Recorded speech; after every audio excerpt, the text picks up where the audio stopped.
When we started this company, we kind of had a love for old rare wheels.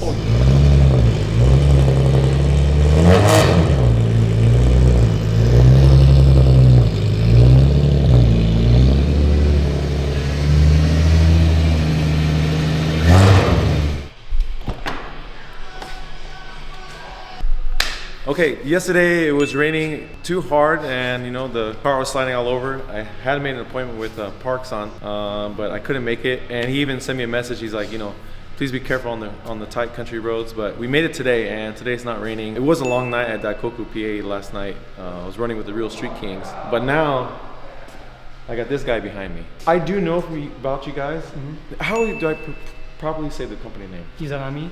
Izanami. Mm-hmm. Izanami. And the reason why I've known you through Instagram, of just seeing that low style, but it's a low style, but the wheels are tucked in. Right. But not just tucked in, they're big. Yeah. So what is...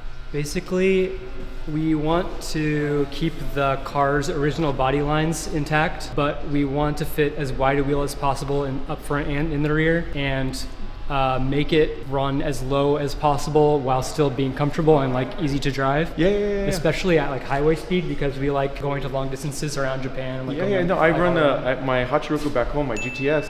That was my Corona project. Yeah. That I have the Celica Supras, the 14x8s, and I played with the project of slamming it. And so I run 155/55s on it, and I'm about this high off the ground. And I've been running it at that height for 3 years.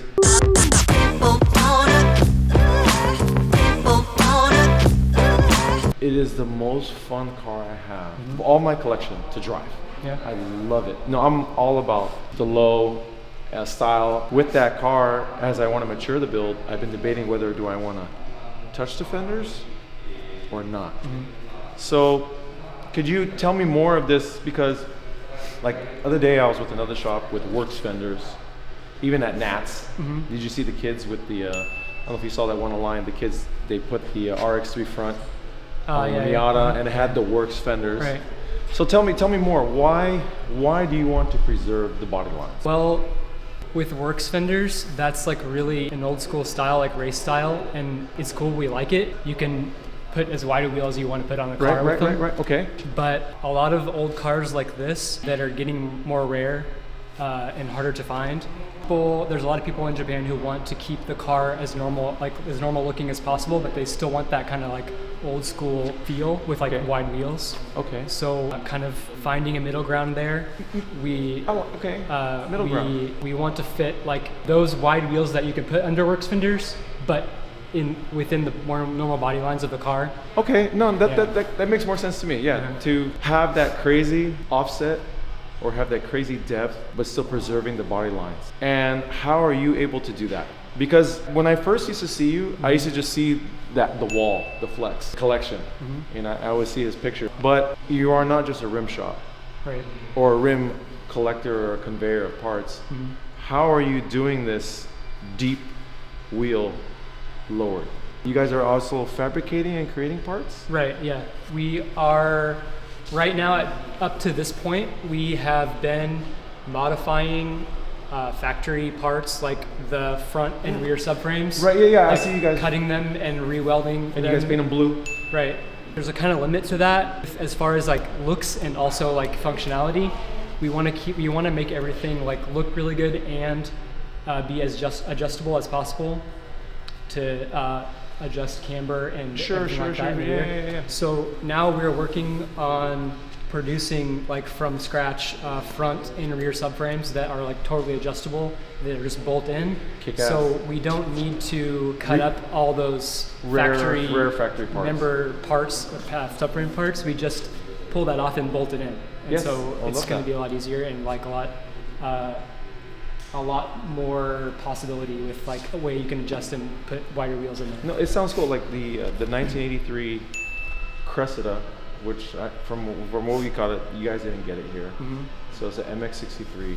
I even got a set of 15 by 12 and a halves classic offset wheels, but I am on the holding off of what I want to do. That's why I was really excited to message you and where are you located, because could be a great compromise.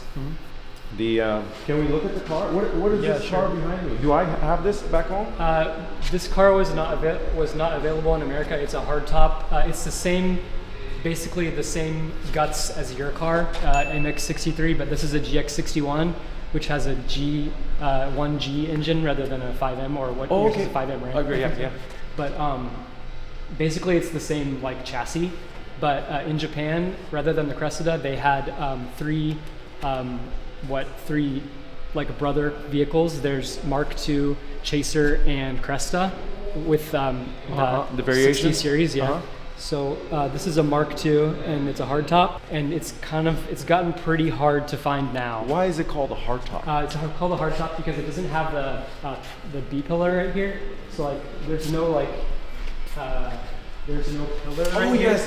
So when you guys run your windows down, it looks so cool. Right. So like that is what they call a hardtop. And I noticed that your front profile of your hood and your trunk teeters off much more than mine. Yeah. Much more than mine. Yeah. So, for example, does this car have your parts on it? This car has our parts. Yeah. This car has we haven't developed the. So what? Let's see. Let's take a look at this guy because the car is immaculate. It's classic reserve. What size are you running on this guy? This is a 10J minus around 40 offset rear wheel, and usually if it doesn't have any like shortened axle and offset rear arms, then this car can fit probably about a 9 in the rear, but this is a 10. So it's been like tucked in more than usual. So do you feel that gaining the 1 inch is worth all the work? Yeah, I think so. Is it the offset that you're able to gain? Yeah. Not necessarily the width of the wheel, correct? Both, yes. Yeah, the width and the offset. I feel that you probably have a much deeper offset because you have the shortened shafts. I see it, right? Right, yeah. Yeah, that's how you're doing this magic recipe. Well, it's online, right?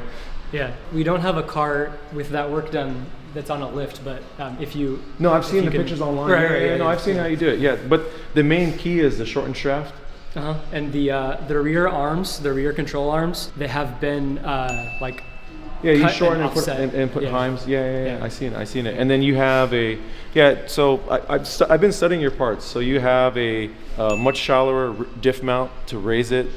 He has a shortened drive shafts because since he's moving the wheels in, obviously the mounting location has to come in. And then he modifies the A-arms. And I know you also feature the slim tran mount. Yeah. It's just a flat plate. Yeah, and because the engine and the propeller shaft and the transmission, everything has been raised up 5 centimeters, 25 millimeters. And then you have something else for the engine to raise it, or no? The front engine subframe is raised. Right. Yeah. Is cut and raised. Cut and raised. Right. Cut and raised. Is there anything on the front that you're producing for the front suspension? This car doesn't have it, but a lot of the cars we've been working on recently, customer cars, they have like fully redone all of the tie rods, everything, custom knuckles, everything is like shortened so that it's the front wheel is also wider. This car doesn't have that. This car was finished about 3 years ago, so. Yeah. When you do that, are you having to cut into the firewall that's behind the wheel at all? No, we don't go that far.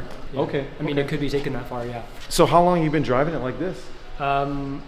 I've had this car about 4 years, I think, and driving it for 3 years like this. Yeah, and it looks immaculate. It's been all over Japan too. It's been like to it looks I thought you were gonna say you built it like last year or something. No, that's why I wanted to come because I like old stuff, but I generally have an interest in your product. Did yours have the chrome that goes here? It does. I took it off. Just would it fall off, or just your personal taste? Personal taste. I like it without that because I just want that like the body color line to go all the way down to the ground. Yeah. So. Does your chrome also have those screws? It does, except for the chrome trim is cut up right here from right here to this side. And, okay. So like basically just the front that you're seeing is all that's left right here. So it's a little bit, it's thin, it's slim right there. Yeah. But, is there anything else beyond the suspension that you're offering to customers?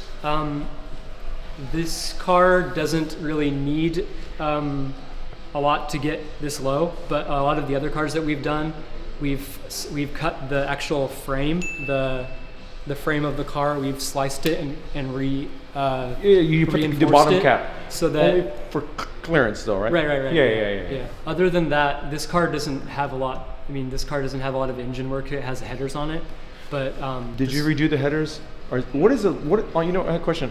When you before you slammed this, what was the lowest point on the car? The lowest point on the car was probably the rear diff. Okay. Because so once you get that up, who's next has to come up? The trans? Yeah, transmission and propeller shaft and engine is all raised. Okay. But like, even with the engine raised and everything raised up, the diff was having. I was shaving diff bolts off and leaking fluid everywhere. So yeah, I know. We finally raised that. And how about the headers? Were the stock headers too low? I've never driven this car with stock headers. When it was low, these are trussed headers in here, and we just put it in before we lowered it. So I haven't driven it with stock headers. Okay, right on. What's the story with the wheels, if you don't mind? Yeah, sure. You wanna go over here? Yeah. Are these wheels for sale? Is this a collection investment piece, or? When we started this company, we kind of had a love for old rear wheels. Oh, likewise. And making them as wide as possible. I love it, but your collection kills them all down. How long have you guys been collecting? Like 6 or 7 years, maybe more. But we started out thinking we wanted to do mainly custom wheels, but we've moved on a lot from that into more tuning work and suspension work, undercarriage work. Now, I'm just curious, just so people know, are they complete sets? Not all of them, most of them are. We've been searching everywhere for wheels since we started this company and have kind of amassed these, but they're not for sale. Would you recommend starting a JDM vintage collection as a healthy hobby for people who want to get into it? Probably no. But because what I notice about guys who are really into collecting is that it's not often that you would see 4 for sale. Sometimes it's 1. You know, hey, I got 2 fronts. I got 2 XR4s. Yeah, there's definitely some pairs in here, and I noticed, then I'll see guys post online like, hey, I finally found the 2 for my collection. How long will you sometimes wait till you can build a complete set of 4? It depends on how rare the wheel is. The more, like, some of the rarer ones are quite. Is there any particular one that you're dying to complete? Like any set that guys that we'll see online, like, I cannot believe he has 1, or I cannot believe he has 2? I think I personally have all the wheels that I want to have, and I don't need any more. Which one's your favorite out of them? Favorite? Yeah, which is the one that says, you know, one day if I ever wanted to put on the car, I'd kill it? It totally depends on the car and how it matches with the design of the car. But I like, as far as the design, yes. This one, SS07, is quite hard to find, and I don't know, like, you don't really see designs and shapes like that. And it says Superstar, yeah, right? Superstar. The model is called SS07. But that's one of the rarer designs, and I don't know, I just like how it's different from regular, like, spoke designs. But you know, you can educate me, because and I'm sure everybody will love it. What was the reason why there's so many different designs and significance? Was it just by brands and era? Yeah. Were they were pushing something at that time, or? Yeah, I guess, like, as soon as, like, that kind of aftermarket wheel culture started booming, like, back then in the 70s, like, people just went crazy with all the designs and, like, trying to find, you know, like, because there's so many designs that I'll see the guys will have the old ad clippings, and they're like, this is a real wheel, this is the old ad, and that's what it is. A lot of it, because, you know, we're so used to the XR4s or, you know, Hoshinos, stuff that we're common with, but there's so many, you got so many here that I've never seen before in my life. Yeah. A Longchamp M1, that's cool. Bomber. And it's a 3-piece. Yeah. I think also, like, as oh damn, look at those more. That's crazy. I think one of the hardest things is you get a cool set of wheels, a rare set of wheels that nobody else has, and it's a really cool design. But I think like the most important thing is to really match it with the right car. Like it really has to work with the car you're putting it on. I feel like you can have the coolest, rarest set of wheels you've ever seen, but if it doesn't work well on the right car, then it doesn't work. As much as this looks like a collection and it looks like a lot of wheels, the idea is for all of these to go on cars. Like I don't want them to sit on a wall like this all the time. Okay. We see so much refinishing being done in Australia and New Zealand. Is it a big thing? Is there a service here in Japan for doing it? There is, and I feel like with a lot of people that are doing that in other countries, not everyone, but there's a lot of people who are not putting the right attention. Because I mean, we talk about this is what I find that happens with a lot of guys where I'm from, because generally the guys are buying the old wheels for Hachiroku, old Corolla, Cressida, or whatever. They find a set of wheels online for say $500, $1,200 US, right? Get the old cool wheel. Then they find out the refinishing is going to cost maybe $2,000-$3,000 US. So now I have found out, and then you want to do the custom offset. Now it's almost $4,000 or $5,000. So what happens? They never refinish them, and they never go on the car. Yeah. They never go on. They just you just moved it from one dead end to your dead end, and that's what I see a lot. Yeah. So, but in Japan, I never see advertisements of wheels being refinished. Is it done here? Is it done right? Or what's your opinion? Or yeah, it is. I think like there's not a lot of places who are rebuilding wheels like we are here in Japan. Okay. But like I feel like the quality is pretty high in Japan. The people that are doing it. Okay. So yeah. But, okay. Is it a source that you want people to come to you for, or? It was when we started this company. It was kind of the idea, but we have moved on more from just wheels to we want to make like the full package. Yeah. So if a customer comes to us that wants to customize their car with like custom wheels on it, we want to like talk with them and find out the best balance, the best wheel that matches the car and everything, like the whole package. So like before when we started, it was like we were getting an order for custom wheels and just we were building them and sending them out without really much connection to the customer and to the car. But now the way that things are progressing, we want to do like the whole package. I never ran into anybody that has a current inventory of wheels with the goal of matching those wheels to a customer's car. So in other words, we need the car here. I need you to pick a wheel or take your recommendation, and it's kind of an auto salon of matching these vintage wheels with the vintage car and producing this Izanami package. Right. That's pretty cool. Yeah. Pretty unique. I didn't get that from just scrolling online. I'm glad that we're going to talk about. So now you want to move on to a one-stop shop. Right.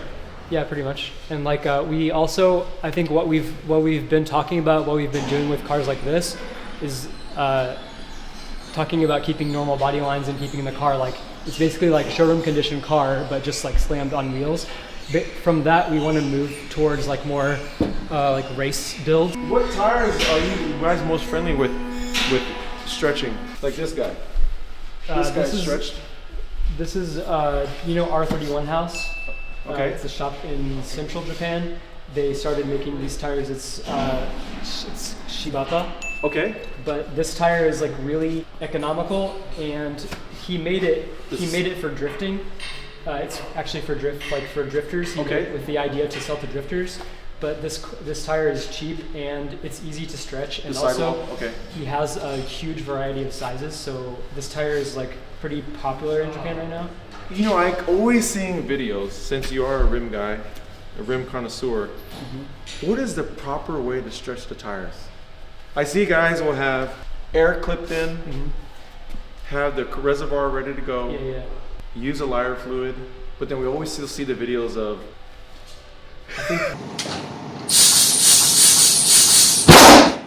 that method of like using like lighter fluid and like igniting it is pretty dangerous and probably not recommended. I think probably better way is like mounted on the tire machine. Yeah, connect to the air and then use the it's The called res- sheath on. I don't know what it's Yeah, called.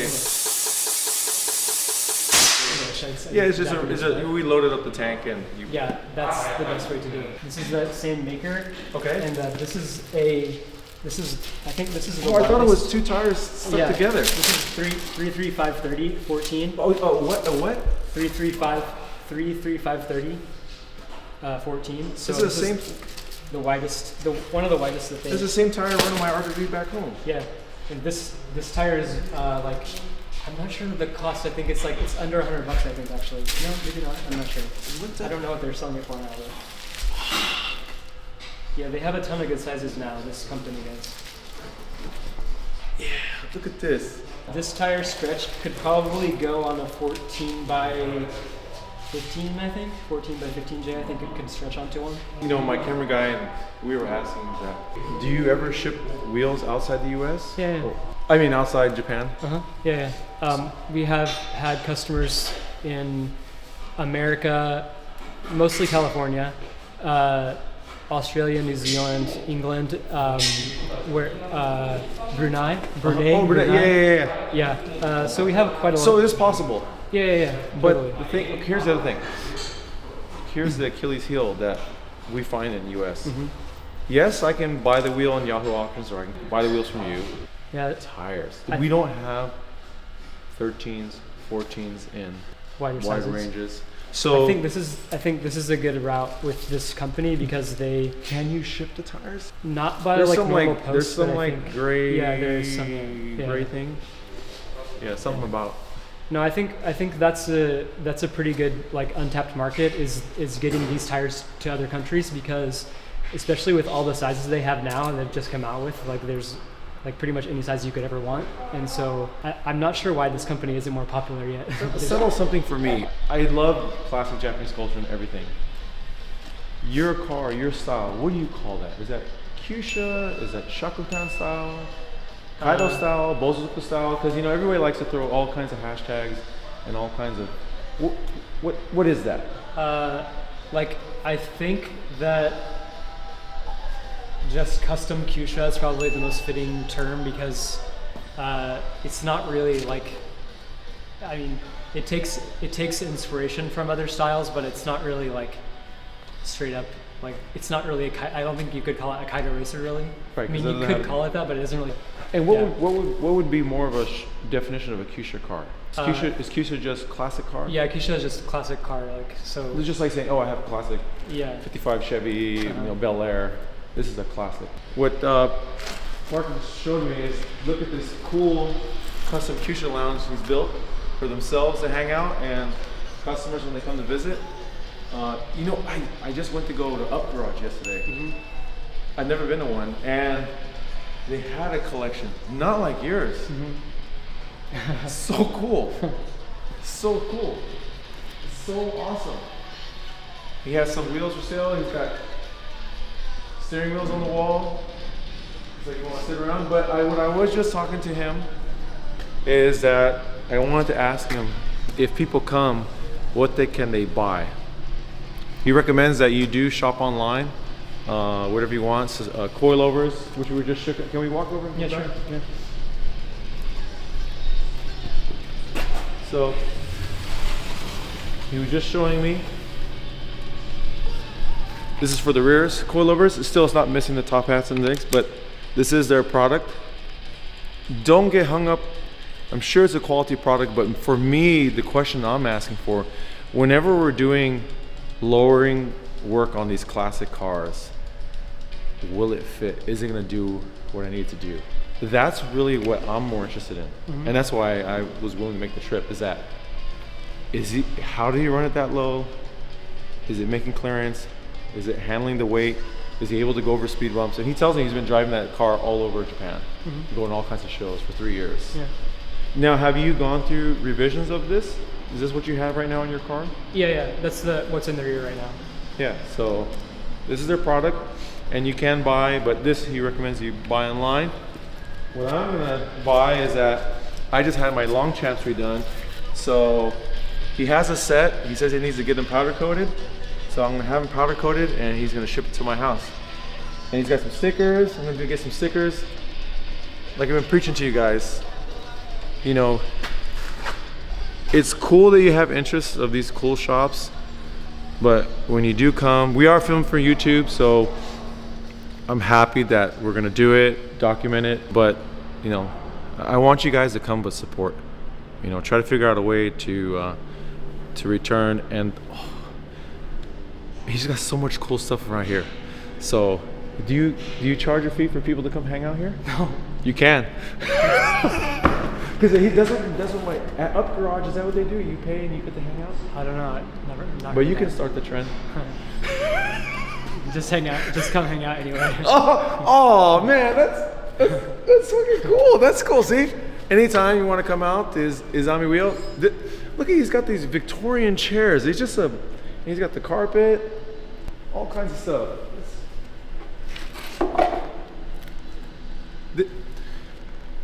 You know what you're doing here? You know what you're doing here, and with the car looking so, you know, we call it like lawn ready, you know, for a really nice car show setting. And you have this mature gentleman layout, you know, fuchsia, gentleman style. See where I'm going with? I like it. I could totally see me coming here and kicking it, and they expect us to hop in some classic Mercedes, but we're gonna hop in some cool fuchsias, custom fuchsias from Izanami Wheels.